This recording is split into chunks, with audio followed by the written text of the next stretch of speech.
प्यारे बच्चों, good morning. जब जगो तभी सवेरा। आशा करता हूं कि आप सभी लोग स्वस्थ होंगे और हमेशा प्रसन्न चित्त रह के पढ़ाई करते होंगे। हम लोगों ने नया चैप्टर स्टार्ट किया हुआ है ट्रिग्नोमेट्री यानी त्रिकोणमिति। इसमें इंट्रोडक्शन ऑफ ट्रिग्नोमेट्री यानी त्रिकोणमिति का परिचय हम लोगों ने इसके पहले के लेक्चर वीडियो में किया। जिन लोगों ने अभी नहीं देखा है उसे देख लें। आज हम लोग करने जा रहे हैं इसी पर आधारित exercise 8.1। Trigonometry is the study of relationship between angles and sides of A triangle. यानी त्रिकोणमिति किसी भी समकोण त्रिभुज के कोणों और उनकी भुजाओं के बीच के संबंध को प्रदर्शित करता है। यानी किसी भी राइट एंगल ट्रायंगल में जो उनकी साइड्स होती है, हाइपोटेनियस, बेस और परपेंडिकुलर, ये जो साइड्स होती हैं यानी कर्ण, लंब और आधार, यह इन्हीं तीनों भुजाओं के रेशियोज के द्वारा ही ट्रायंगल के एंगल्स को हम लोग डिफाइन करते हैं। आइए अब हम लोग स्टार्ट करते हैं एक्सरसाइज 8.1। एक्सरसाइज 8.1 के क्वेश्चन नंबर 1 में दिया जा रहा है, in angle A B C right angled at B. यानी एक ट्रायंगल दिया गया है ए बी सी और जिसमें राइट एंगल जो है वो पॉइंट बी पर है। A B equal to 24 centimetre, यानी ए से बी की डिस्टेंस जो है 24 सेंटीमीटर है और B C equal to 7 centimetre. B C की लेंथ जो है वो 7 सेंटीमीटर है। Determine first sine A and cos A, second में sine C and cos C. तो ऐसे क्वेश्चंस को करने के लिए हमें 2-3 पॉइंट्स पे विशेष ध्यान देना होता है। पहली चीज तो पाइथागोरस थ्योरम यानी A C square equal to A B square plus B C square. और दूसरी चीज, चूंकि ट्रिग्नोमेट्री में हम लोग किसी भी एंगल्स के लिए उनके साइड्स के रेशियो को देखते हैं, तो साइन के लिए, कॉस के लिए और टाइन के लिए जो मैंने आपको एक शॉर्ट ट्रिक बताई थी, जैसे इंग्लिश मीडियम के जो बच्चे हैं वो कर सकते हैं पी बी पी यानी पंडित बद्री प्रसाद हर हर एच एच बोले बी। हिंदी मीडियम के छात्र इसी को लाल बटे यानी एल ए एल अपॉन कक्का के ए। इसे शॉर्ट ट्रिक के माध्यम से आप हमेशा याद रखेंगे, ध्यान में रखेंगे, तभी ऐसे क्वेश्चंस को कर पाएंगे। तो आइए देखते हैं इसका। Let us draw a right triangle ABC. माना कि हमने एक एबीसी ट्रायंगल ड्रा किया जो कि राइट एंगल है और राइट एंगल कहां पे है, पॉइंट बी पर है। तो बाय पाइथागोरस थ्योरम एसी क्या है, हाइपोटेनियस साइड है, तो AC square equal to A B square plus B C square. और ए बी की वैल्यू दी जा रही 24 सेंटीमीटर तो 24 स्क्वायर हो जाएगा और बी सी की वैल्यू दी जा रही 7 सेंटीमीटर तो 7 स्क्वायर हो जाएगा। 24 इंटू 24 करेंगे यानी 24 का स्क्वायर करेंगे तो आएगा 576 प्लस 7 इंटू 7 करेंगे यानी 7 स्क्वायर की वैल्यू आ जाएगी 7 7 जा 49। तो 576 प्लस 49 को ऐड करेंगे तो ये आएगा 625। 625 वैल्यू आई ए सी स्क्वायर का। स्क्वायर को कैंसिल करना चाहेंगे तो ये 625 जो है वो अंडर रूट 625 हो जाएगा और 625 यानी 25 इंटू 25 इक्वल टू 625। तो ये वैल्यू ए सी की जो आई वो आई 25 सेंटीमीटर। यानी इस ट्रायंगल ए बी सी में ए बी बेस और B C perpendicular hypotenuse side हम लोगों ने निकाला, वो निकल के आया 25 सेंटीमीटर। अब इस आधार पे हमें निकालना क्या है, तो फर्स्ट में हमें क्या डिटरमाइन करना है, साइन ए एंड कॉस ए।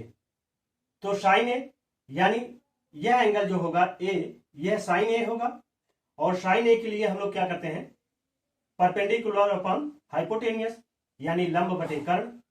तो परपेंडिकुलर क्या है, बीसी होगी, यानी कोण ए का सम्मुख भुजा क्या होगी, वो बीसी होगी, तो ये परपेंडिकुलर है। तो यानी बीसी अपॉन एसी है जो कि 25 है। तो ये कितनी वैल्यू आ गई साइन ए की, वो आ गई 7/25। इसी तरीके से कॉस ए की वैल्यू निकालना चाहें तो कॉस ए इक्वल टू क्या होता है, बेस अपॉन हाइपोटेनियस यानी आधार बटे कर्ण।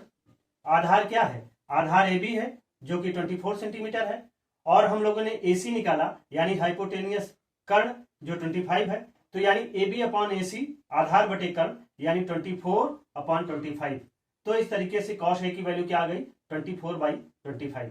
और सेकंड वाले में क्या पूछा जा रहा है वो sin C और cos C की वैल्यू हमें निकालना है। अब ध्यान दीजिए sin C, तो sin की वैल्यू तो हमेशा जो होगी वो परपेंडिकुलर अपॉन हाइपोटेनियस ही होगी यानी लंब बटे कर्ण ही होगी, लेकिन अब ये sin C की वैल्यू जो होगी वो चेंज हो जाएगी। यानी अभी तक एंगल A था, अब एंगल C हो गया। तो इस एंगल C के आधार पर अब हमें परपेंडिकुलर अपॉन हाइपोटेनियस साइड देखनी है यानी लंब बटे कर्ण को देखना है। तो अगर यह C एंगल को लेते हैं तो एंगल C के आधार पर इसमें AB जो होगी वो क्या हो जाएगी, वो लंब हो जाएगी, और BC जो है वो बेस हो जाएगी यानी आधार हो जाएगी। तो चूंकि sine C equal to AB by तो AC होगा, लेकिन AB की वैल्यू क्या है, AB की वैल्यू 24 सेंटीमीटर है और AC की वैल्यू 25 आई, तो ये 24/25। ऐसे ही cos C को लेते हैं तो cos C इक्वल टू क्या होता है बेस अपॉन हाइपोटेनियस यानी आधार बटे कर्ण। तो आधार इसमें क्या है, आधार इसमें BC है और हाइपोटेनियस यानी कर्ण क्या है वो AC है, तो यानी हो गया BC बाई AC 7/25। तो इस तरीके से cos C की वैल्यू क्या आ गई 7/25। तो हम लोग इसमें जो है इस तरीके से वैल्यू को निकाल सकते हैं। बस केवल इसमें यही ध्यान देना है कि हमें कौन सा एंगल पूछ रहा है, A पूछ रहा है कि C पूछ रहा है। हमेशा इन्हीं दो एंगल में पूछेगा, क्योंकि थर्ड एंगल राइट एंगल होगा, कोई भी पॉइंट हो लेकिन वो राइट एंगल होगा। तो इसीलिए इसको ये ध्यान देना है कि कौन सा एंगल पूछ रहा है, इसे पूछ रहा है या इसे पूछ रहा है। अब आइए देखते हैं क्वेश्चन नंबर 2, जिसमें दिया जा रहा है in figure find tan P minus cot R। तो यानी इसमें जो फिगर दिया जा रहा है वो दिया जा रहा है एक राइट एंगल ट्रायंगल है PQR और Q पर ये राइट एंगल है, ठीक। तो अकॉर्डिंग टू पाइथागोरस थ्योरम अब इसमें परपेंडिकुलर साइड क्या होगी, वो होगी PQ, बेस क्या होगा QR, और हाइपोटेनियस साइड क्या होगी PR, यानी ये कर्ण होगा, ये लंब होगा और ये आधार होगा।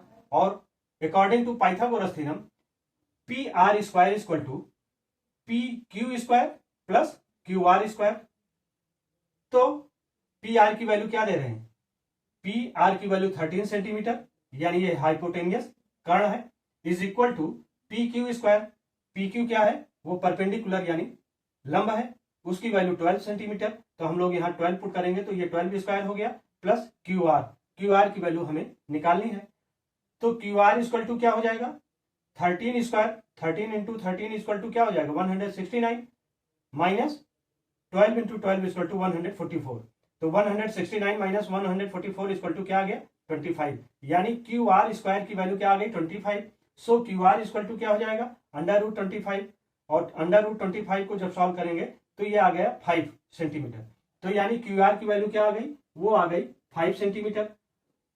अब इसमें हमें tan P निकालना पड़ेगा, इसलिए tan P equal to tan के लिए हम लोग देख सकते हैं कि ये तो साइन की वैल्यू थी, ये cos की वैल्यू थी और ये tan की वैल्यू थी, यानी ये साइन हो गई, ये cos हो गई और ये tan हो गई। तो tan में क्या है यानी परपेंडिकुलर अपॉन बेस यानी लंब बटे आधार। तो tan P इक्वल टू क्या हो जाएगा P बाई B या लंब बटे आधार। अब इसमें यह देखना है कि आखिर परपेंडिकुलर या लंब कौन सी साइड है। अगर एंगल P को लेते हैं, ये tan P पूछ रहा है ना, ये एंगल P हो गया, तो P के आधार पर इसमें परपेंडिकुलर साइड क्या होगी भाई, ये तो PQ जो होगी बेस हो जाएगी और QR जो है वो परपेंडिकुलर यानी लंब होगी।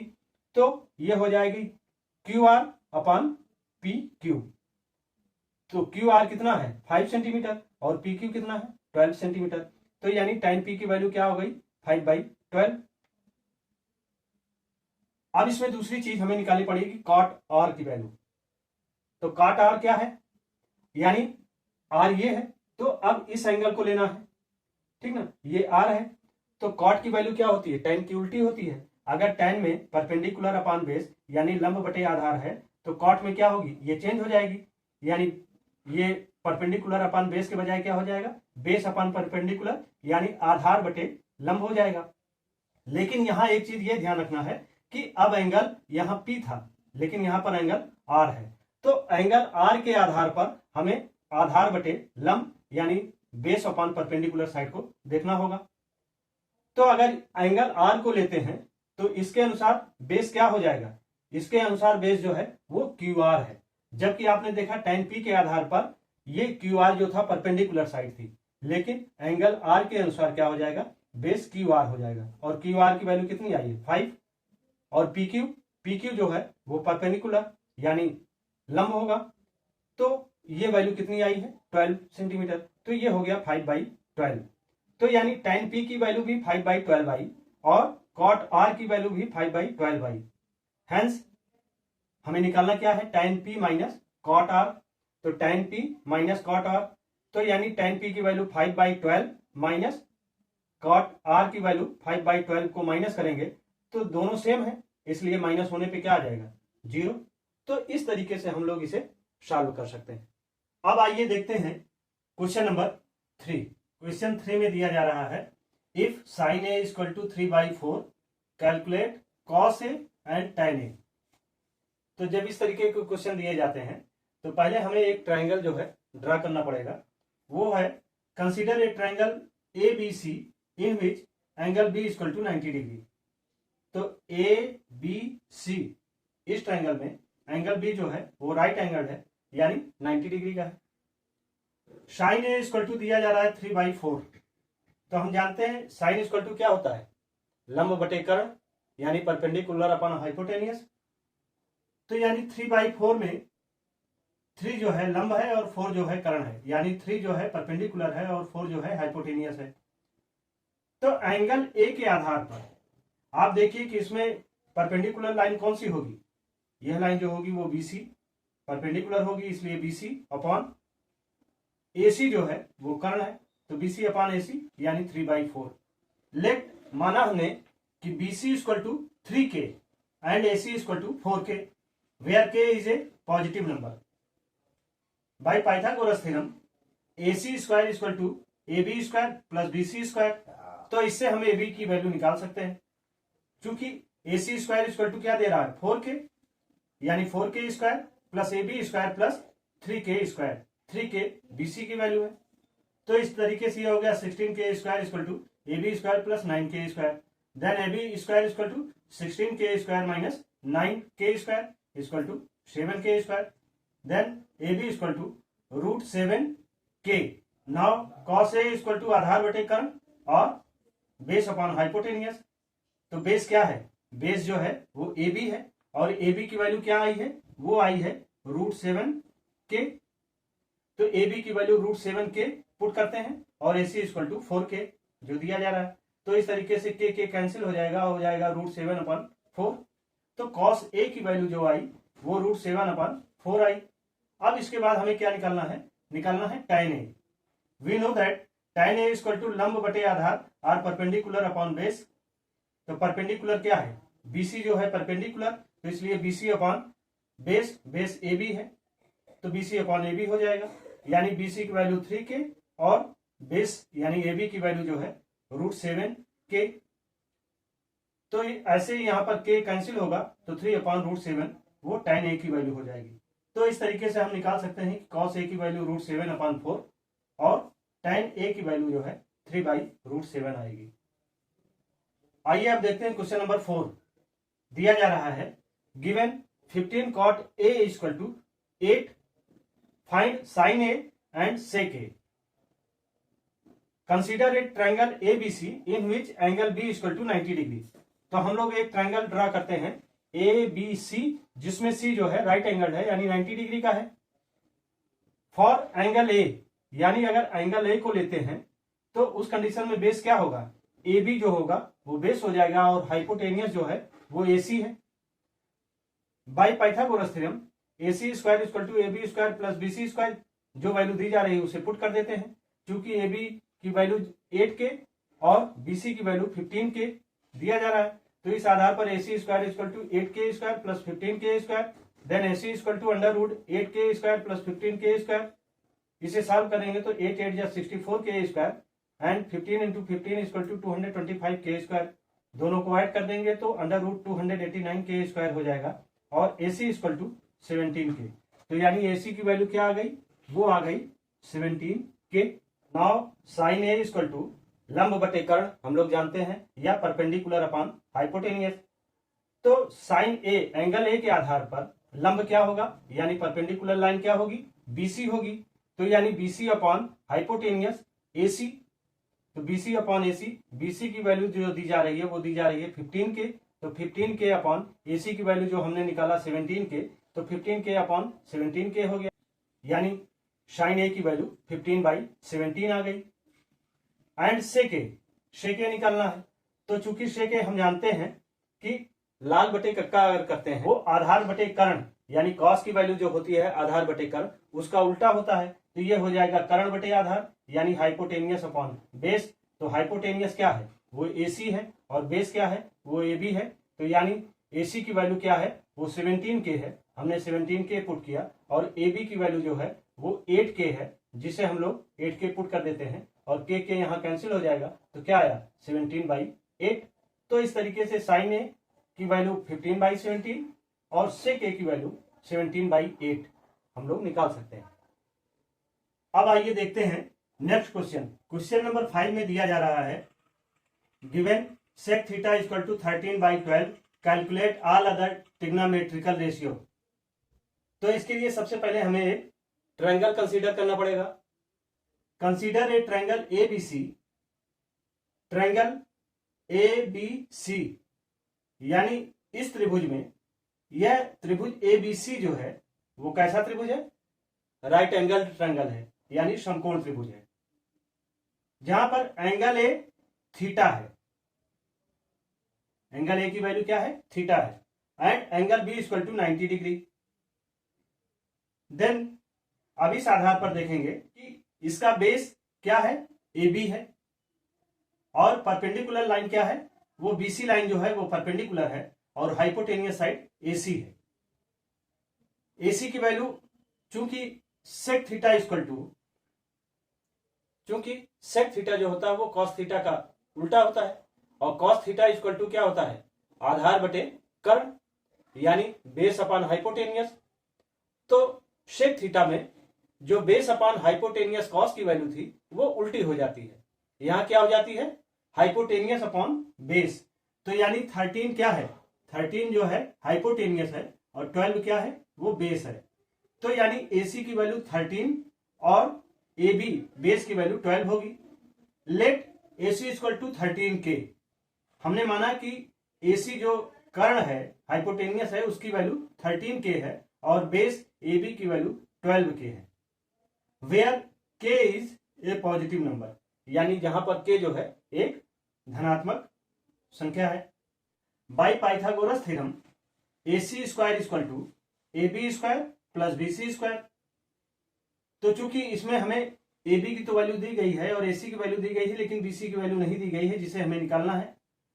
तो BC स्क्वायर इक्वल टू क्या हो जाएगा, AC square minus AB square. लेकिन अगर BC की वैल्यू निकालेंगे तो ये हो जाएगा BC equal to under root AC square minus AB square. अब इसमें AC square minus AB square जो है, AC स्क्वायर और AB स्क्वायर की वैल्यू पुट कर देते हैं, यानी AC की वैल्यू 13k का होल स्क्वायर और AB की वैल्यू 12k का होल स्क्वायर।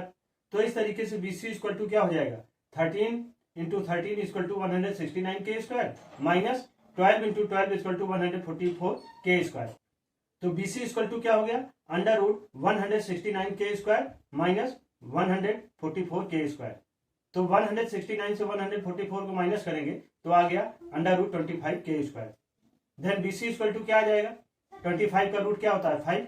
तो इस तरीके से BC की वैल्यू क्या आ गई, वो आ गई 5k। तो इस तरीके से हमें इसका परपेंडिकुलर साइड जो है BC उसकी वैल्यू 5k आ गई। तो यानी अब इसकी तीनों साइडें, इस ट्रायंगल ABC की तीनों साइड हमें पता हो गई। अब इस आधार पर चूंकि हमें निकालना क्या है, ऑल अदर ट्रिग्नोमेट्रिकल रेशियो। तो यानी हमें इसमें पहले साइन को लेते हैं। तो साइन थीटा इक्वल टू लंब बटे कर्ण यानी परपेंडिकुलर अपॉन हाइपोटेनियस। तो लंब इसमें क्या है, BC है, तो यानी BC और हाइपोटेनियस AC है, तो BC अपॉन AC।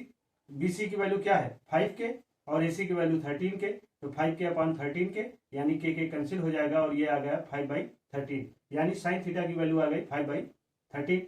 ऐसे ही कॉस थीटा इक्वल टू आधार बटे कर्ण यानी बेस अपॉन हाइपोटेनियस। बेस क्या है? ए बी है, तो A B upon hypotenuse A सी।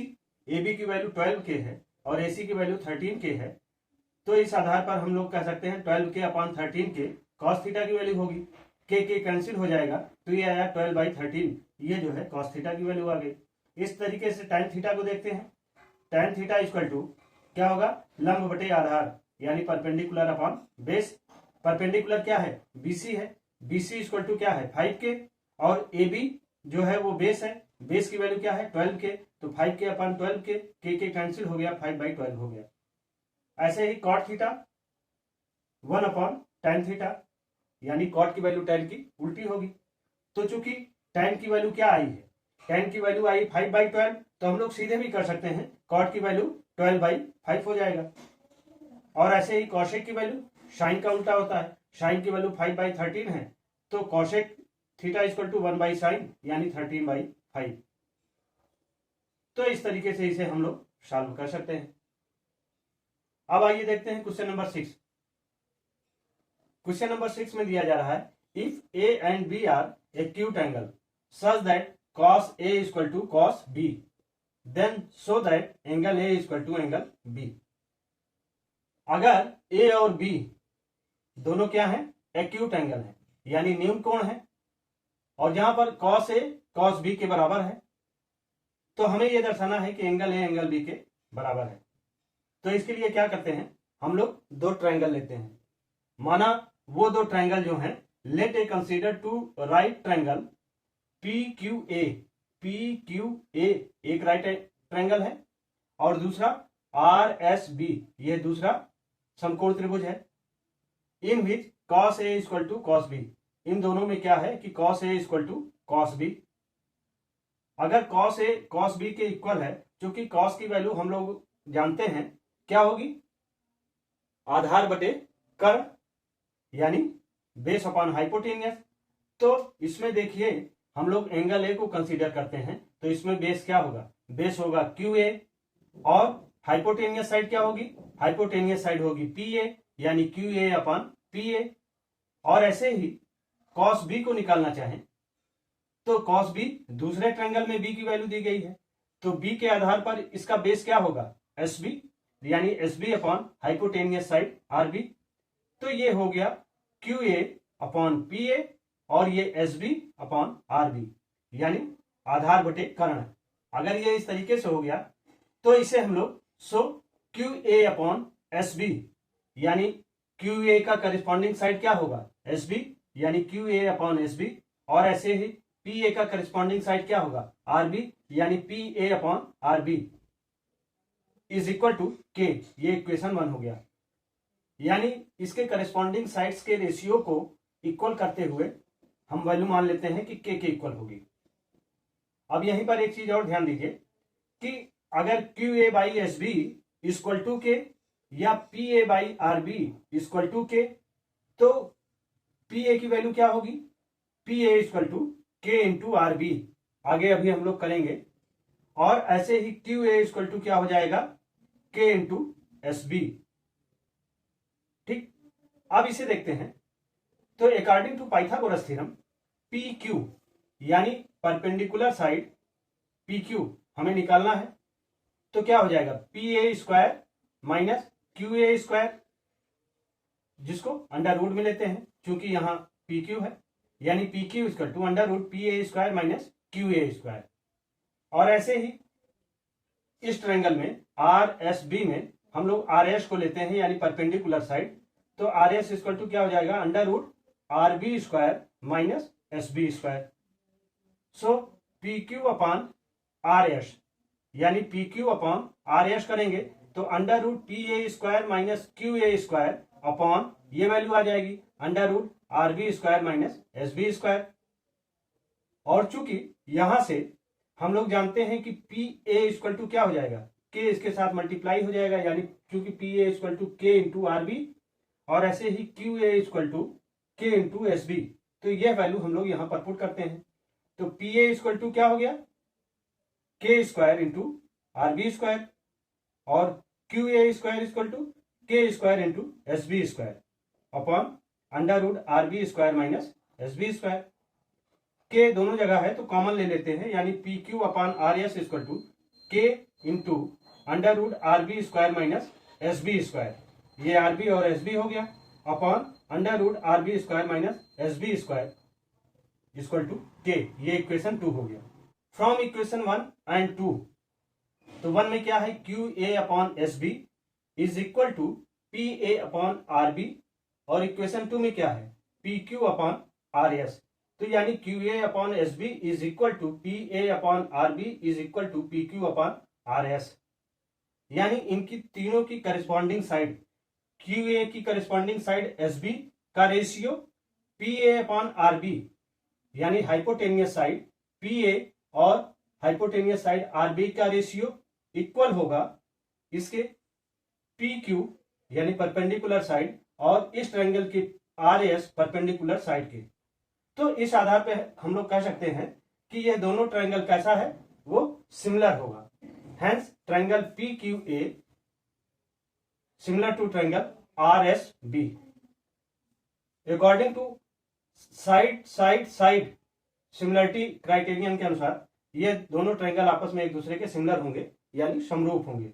और अगर ये दोनों ट्रायंगल आपस में एक दूसरे के सिमिलर हैं, समरूप हैं, तो जाहिर सी बात है इनका एंगल ए यानी पी क्यू ए ट्रायंगल का angle A triangle R S B के एंगल बी के करस्पॉन्डिंग एंगल है, तो दोनों इक्वल होगा।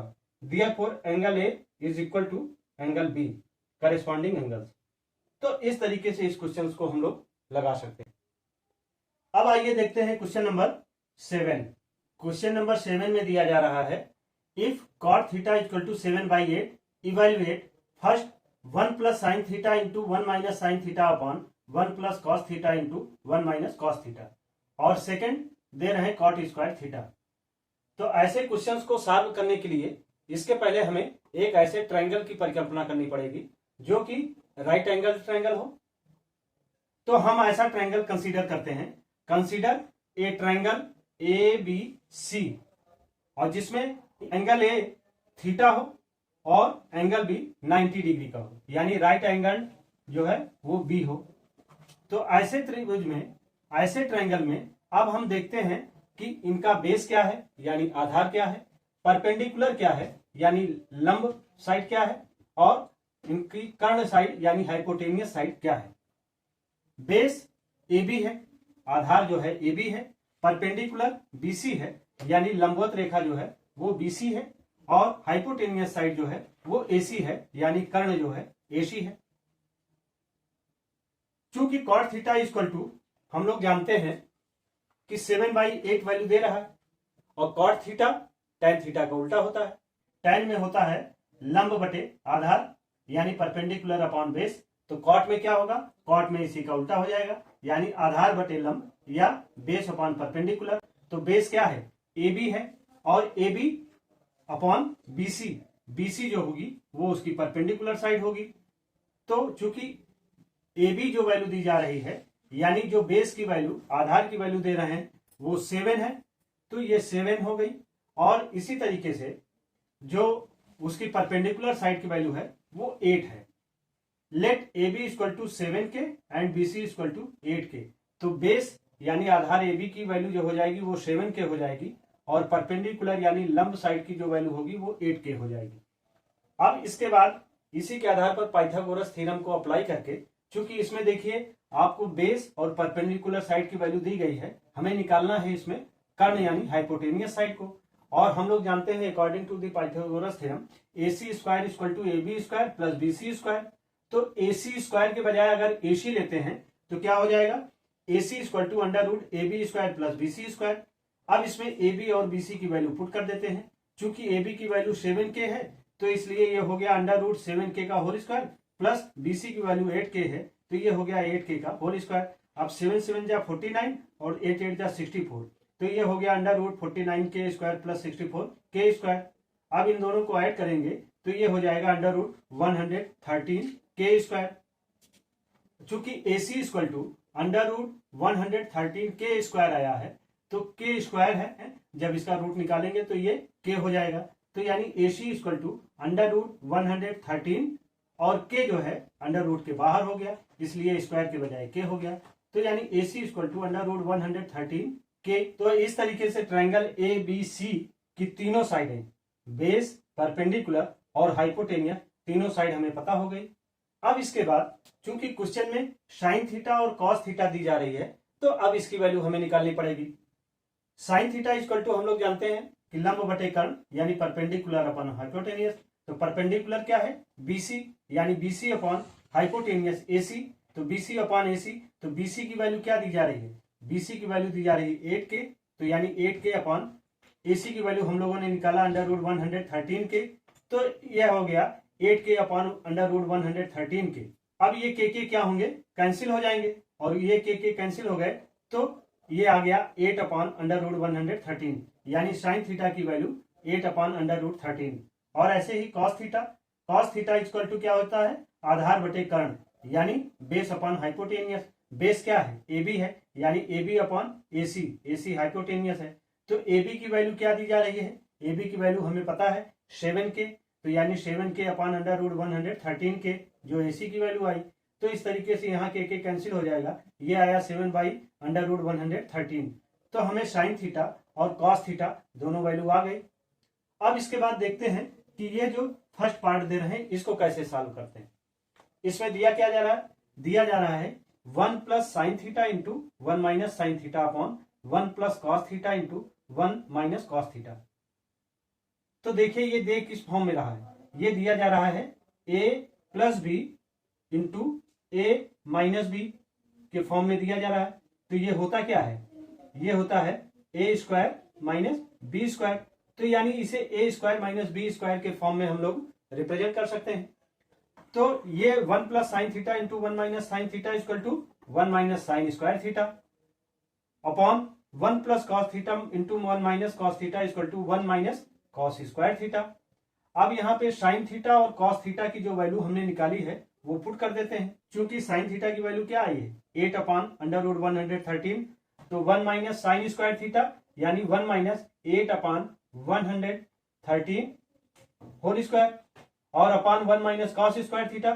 तो कॉस थीटा की वैल्यू क्या है? 7 बाई अंडर रूट 113। तो ये हुआ 1 माइनस 7 बाई अंडर रूट 113 का स्क्वायर। तो अगर इसका स्क्वायर करेंगे तो 8 8 जा 64, और अंडर रूट 113 का स्क्वायर करेंगे तो ये क्या होगा? अंडर रूट हट जाएगा, हो जाएगा केवल 113। तो ये हुआ 1 माइनस 64 अपॉन 113 अपॉन ऐसे ही ये 7 7 जा 49, और अंडर रूट 113 का स्क्वायर करेंगे तो ये स्क्वायर हट जाएगा, ये हो जाएगा 113। तो ये हो गया 1 माइनस 49 अपॉन 113। अब इसे सॉल्व कर लेते हैं। इसमें 1 माइनस 64 अपॉन 113 जो है, 13 आपने एलसीएम लिया, और एलसीएम लेने के बाद ये क्या हो जाएगा? ये हो जाएगा 113 1 जा 113 माइनस यहाँ 1 आया 1 इंटू 64, यानी 113 माइनस 64। और ऐसे ही इसे सॉल्व करेंगे तो यहाँ पर 113 अगर एलसीएम लिया तो ये हुआ 113 माइनस 49। तो ये हुआ 113 माइनस 64 अपॉन 113 माइनस 49। जब 113 से जब 64 को माइनस करेंगे तो क्या आएगा? 49, और 113 से जब 49 को माइनस करेंगे तो क्या आएगा? 64। तो इस तरीके से जो पार्ट फर्स्ट में दिया जा रहा है, यानी 1 plus sine theta into 1 minus sine theta upon 1 plus cos theta into 1 minus cos theta, इसकी वैल्यू क्या आ गई? वैल्यू आ गई 49/64। ठीक, ये बिल्कुल आसान है, ऐसे निकाल सकते हैं। इसके बाद सेकेंड पार्ट में दे रहे हैं कॉट स्क्वायर थीटा। तो कॉट स्क्वायर थीटा यानी हमें दिया ही जा रहा है कॉट थीटा की वैल्यू 7/8। तो ये 7/8 स्क्वायर हो जाएगा, तो यानी 7 7 जा 49 और 8 8 जा 64। तो कॉट स्क्वायर थीटा की वैल्यू क्या आ गई? 49/64। तो इस तरीके से फर्स्ट और सेकंड दोनों को देखा कि दोनों में सेम वैल्यू आ रही, ये इत्तेफाक है। ठीक ना, इसे ऐसे सॉल्व कर सकते हैं। इस लेक्चर वीडियो में केवल इतना ही। क्वेश्चन नंबर 7 तक दिया जा रहा है, आप इसे देखें, समझें और अपना नोट्स कंप्लीट करें। Thank you. सब्सक्राइब करें हमारे YouTube चैनल संतोष स्मार्ट क्लासेस को, बेल आइकन क्लिक करिए और ऑल पे सेलेक्ट करिए, और वीडियो पसंद आए तो लाइक करना मत भूलिएगा। Thank you.